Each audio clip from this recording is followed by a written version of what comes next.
Let's set up like a real painter. This is our wooden palette.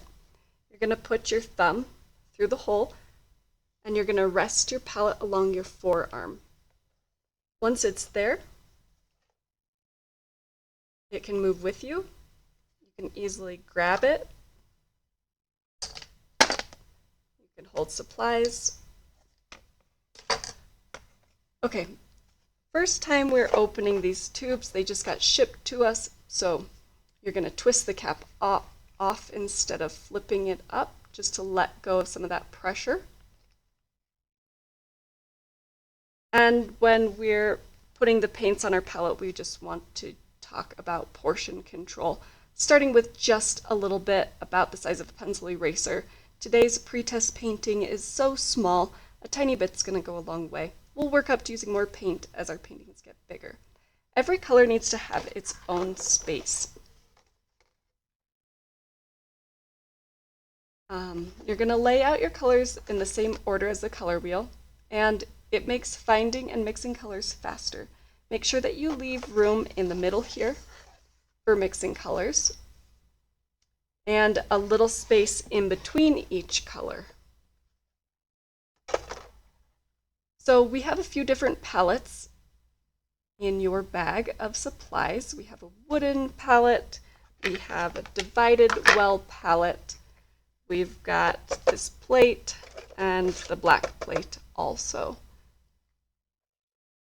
Whichever one that you would like to use today, you can use, but we're going to talk about setting up this board first, our wooden palette. So let's take some paints and we're going to set them up in the order of the color wheel. So I'm opening my paint. I'm putting the paint very close and then lifting. I'm not squeezing from a large distance. So I'm kissing the paint to the palette, then lifting up.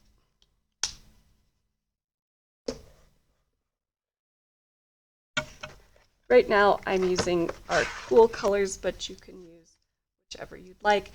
Optimally, we're going to have both yellows, we'll have both blues, both reds. I guess we can just do that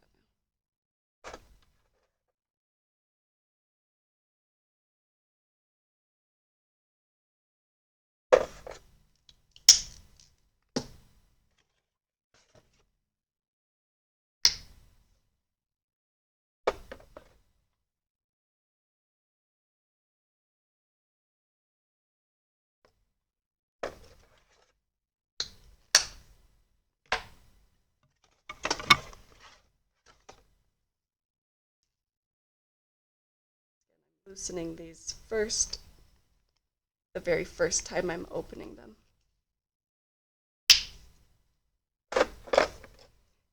See, we want to leave extra room so that when we're kissing that tube, we don't mix it in with the other colors. So leave yourself room.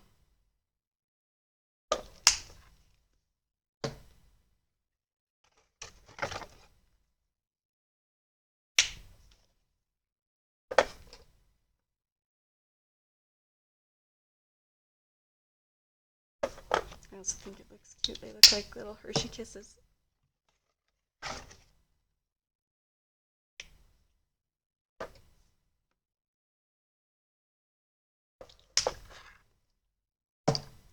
Okay, so we've got our warms and our cools, and then I like to put white off to the side. We also want to keep it far away from our hands, so we're not going to put anything here. But we could put our white over here, or down here. I think I'll put it on the bottom.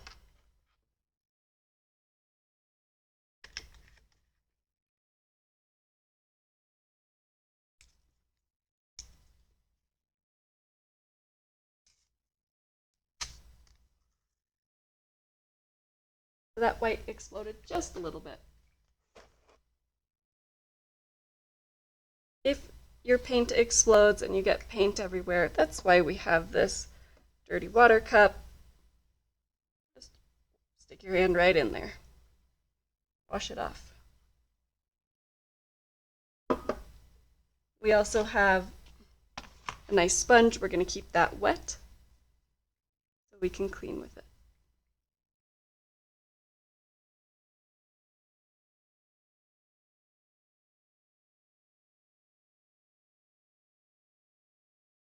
All right, so that's my setup for my palette. You can choose to set yours up differently. This is just what I suggest. All right, next we're going to talk about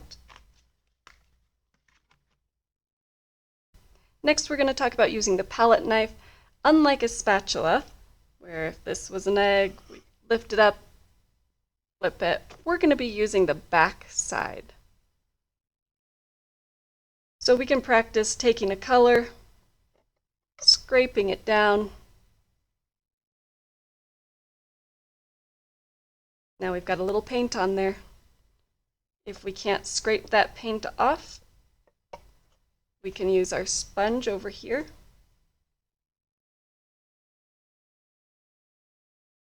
Scraping the paint.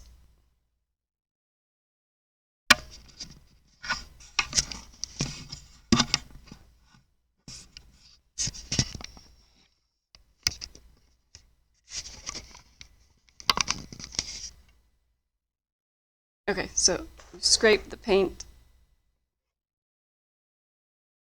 And typically, you always want to mix color into white and not the opposite.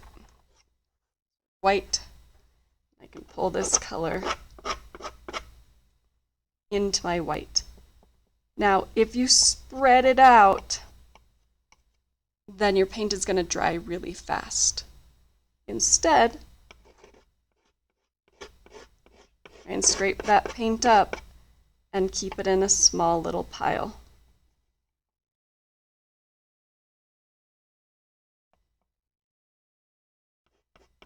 So let's try again.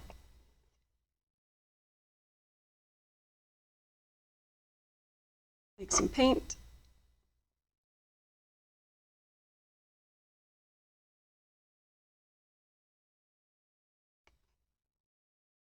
You want to mix the paint into the white.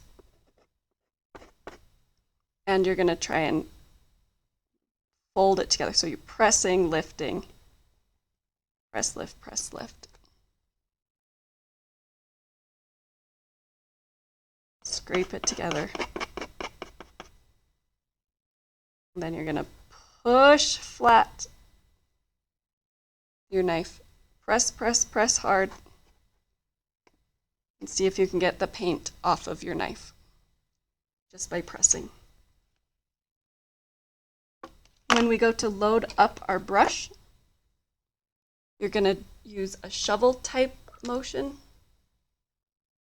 So you're going to scrape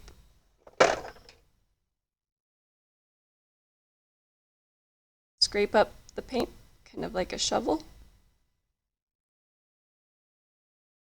So you really have that brush loaded up. You can flatten it out depending on how much paint that you want. But see how if I go like this, I kind of get some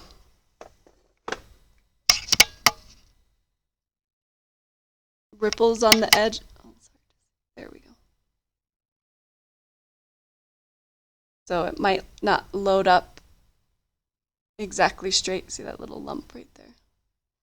But if I put it on like a shovel, it ensures that that edge is really straight. There's just different ways of doing that. Practice different things, but we want to keep that paint below the ferrule. So no further up on the bristles than here. And then always clean your brush in the water. Scrape on the side.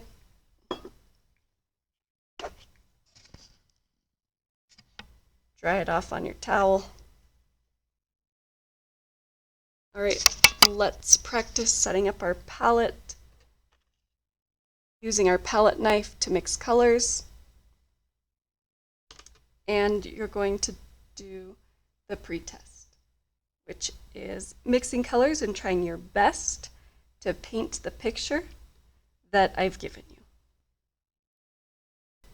All right, if you want to be super picky about your palette and you want it nice and clean each time, you can take your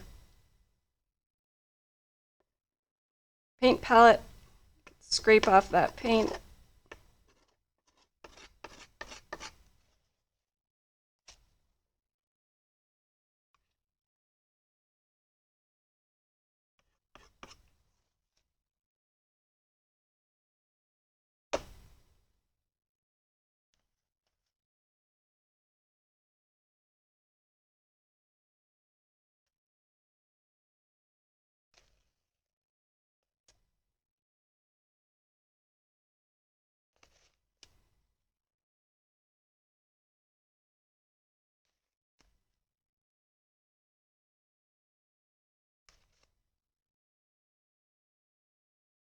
see, the more we keep it in a pile, the easier it is to manipulate. The more we spread it out, the more we lose paint.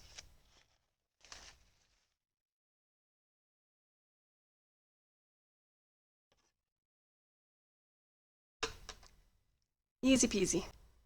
Another option we have is putting our paints here and mixing them elsewhere.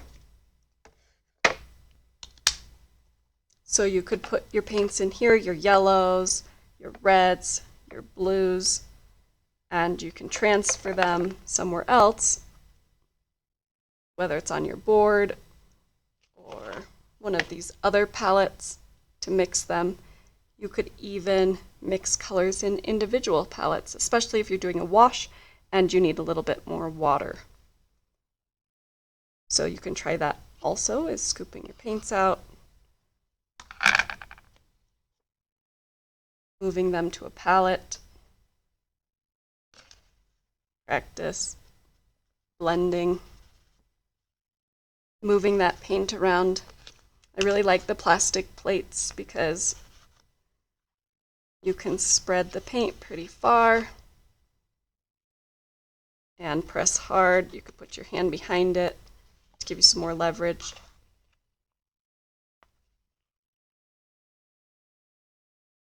You just have to figure out what works for you, what you like the best. So I encourage you to experiment with all the different things that I've given you. Find out what you like.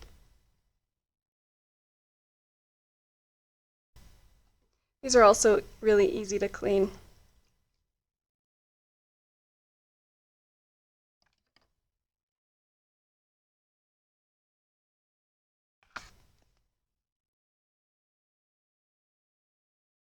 It's also super easy to peel the paints off of these plastic ones once the paint has dried.